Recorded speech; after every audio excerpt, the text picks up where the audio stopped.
자, 이어서 채권 플로우 넘어가 보겠습니다. 오늘은 NH투자증권의 박윤정 연구원입니다. 연구원님, 안녕하십니까? 네, 안녕하세요. 네.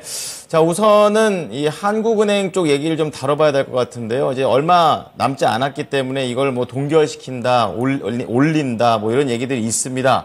우선 국내 이벤트 금통위 어떻게 전망하십니까?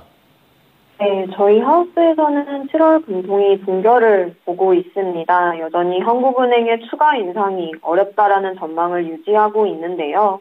아무래도 우선 펀더멘털부터 좀 말씀을 드리자면 사실 물가 측면에서 주요 선진국들 중에서도 우리나라만큼 물가 상방 리스크가 낮은 국가를 지금 찾아보기가 좀 어렵습니다.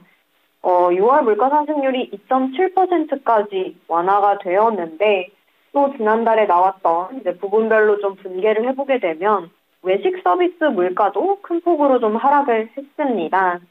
그리고 이제 지지난주인가 정부가 이제 공식적으로 발표를 했죠. 3분기 전기료도 동결이 되었고 라면값이라던가 이런 가공식품의 가격 인하가 요구되는 것처럼 정부 차원에서도 관리 물가를 내리기 위해 상당히 노력을 가하고 있습니다.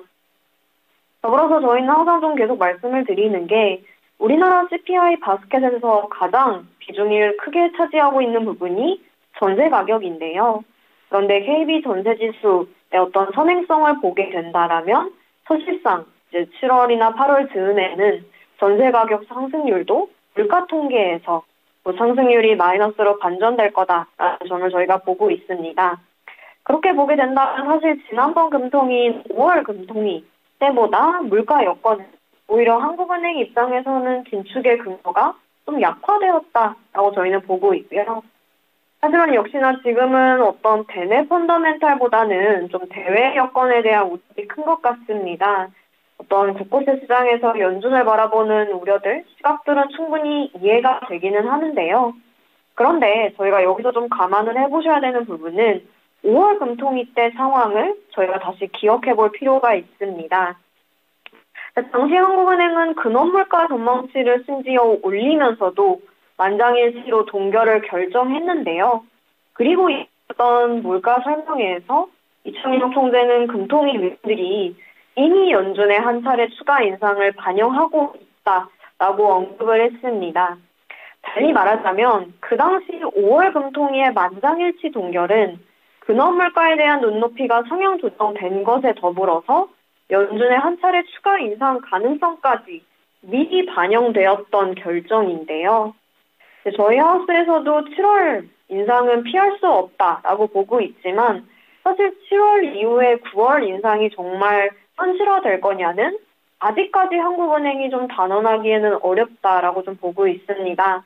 결국에는 이런 펀더멘탈이나 연준의 정책을 감안하더라도 사실상 7월 금통위에서는 5월 때처럼 좀 매파적인 톤, 여전히 한 차례 추가 인상은 열려 있다. 모든 위원들이 그 한 차례 추가 인상을 본 정도의 레벨을 반영하고 있다. 이런 정도의 톤을 유지한 채 사실상 만장일치 동결 결정이 다시 한번 이어질 것으로 저희는 보고 있습니다.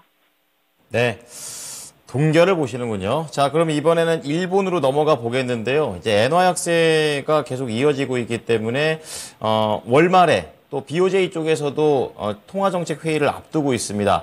중요한 거는 정책을 변경할 수 있는 가능성은 얼마나 있을까? 이거가 되겠는데 어떻게 보십니까?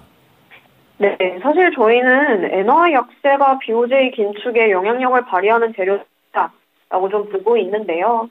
워낙 엔화 약세가 좀 가팔랐기 때문에 우리나라 개인 투자 고객분들께서도 엔화의 매수 시점이 어느 때인가 좀 고민이 많으셨을 것 같습니다. 우선 저희가 좀 테크니컬한 측면부터 얘기를 해보자면 사실 환 개입은 중앙은행이 아니라 재무성의, 그러니까 재무부의 관리 영역입니다. 실제로 지금보다 엔달러 환율이 높았었던 작년 9월이나 10월에도 BOJ는 정책을 동결했었고요. 그 대신에 이제 재무성이 개입에 나섰을 뿐입니다. 최근에 재무성에서 나오는 코멘트를 보게 되면 만약에 이제 7월에 BOJ가 정책을 동결하고 연준이 만약에 저희가 예상하는 것보다 훨씬 더 매력적으로 나온다라고 해서 엔화 확률이 더 오르게 된다라면 그때 아마 재무성이 개입을 할 것이지 BOJ의 영역은 아니다라고 보시면 될 것 같고요. 그리고 저희가 좀 보다 근본적인 부분도 봐야 되는데 사실 BOJ는 엔화 약세를 그렇게 부담스러워하지 않을 거다라고 보고 있습니다. 엔화 약세에 따라서 수입물가 상승세가 유발이 되고 이에 따라서 가계 기대 인플레이션이 상승하고 있는데요. 달리 말하자면 엔화 약세는 BOJ의 목표인 저물가 해소를 돕는 요인이다라고 보시면 될 것 같습니다. 다만 이제 저희가 보고 있는 것은 엔화 약세 때문이 아니라 일본에서 저물가 해소 요건들이 좀 확인이 되면서 BOJ가 서서히 정책 정상화를 준비할 것으로 보여지는데요. 이제 지난 6월 BOJ 회의에서 정책을 동결하면서 상대적으로 다른 중앙은행들에 비해서 비둘기파적으로 좀 보이기는 했습니다만 실제로 그 이후에 발간된 의사록을 저희가 보게 된다면 BOJ 내부적으로는 물가 상방 리스크를 지적하는 위원들이 점점 늘어나고 있습니다. 심지어 100번의 코멘트는 이제 명시적으로 물가 상승률이 연내 둔화되더라도 2%보다 높은 레벨에서 안착될 거다라고 언급을 했는데요. 특히 위원들은 좀 기업 가격 인상 행태가 변했다라는 점을 지적하고 있습니다. 중소기업청에서 서베이 결과를 해본 게 있는데 실제로 일본 기업들이 더욱 적극적으로 가격 인상 요구에 나선다는 점이 나타나고 있고요. 섹터별로 저희가 좀 나눠서 봤을 때는 에너지나 B2C, 그러니까 소비자를 상대하는 산업들 위주로 비용 증가율이 더욱 두드러지게 나타났는데 지금 영국이라던가 미국 같은 경우에서도 식료품 가격 상승이 물가, 서비스 물가 상승으로 이어진 점들이 확인이 되었습니다. 최근에 좀 일본의 기업들의 행태를 보게 된다라면 사실 일본이 코로나19 이전에 저물가로 다시 회귀할 가능성은 점차 낮아지고 있다라고 저희는 보고 있고요. 실제로 6월 금정이 이후에 나왔던 경제 지표들을 보더라도 좀 저물가 회귀 우려가 낮아지고 있습니다. BOJ가 산출하는 기조적인 물가 지표가 있는데요.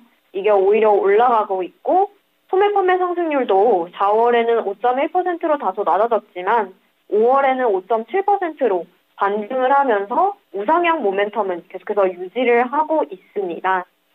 결국에 이런 저희가 물가나 소비 흐름을 좀 봤을 때는 7월 금정위에서 올해 물가 상승률 전망치를 2%보다 높게 상향 조정을 할 것 같고요.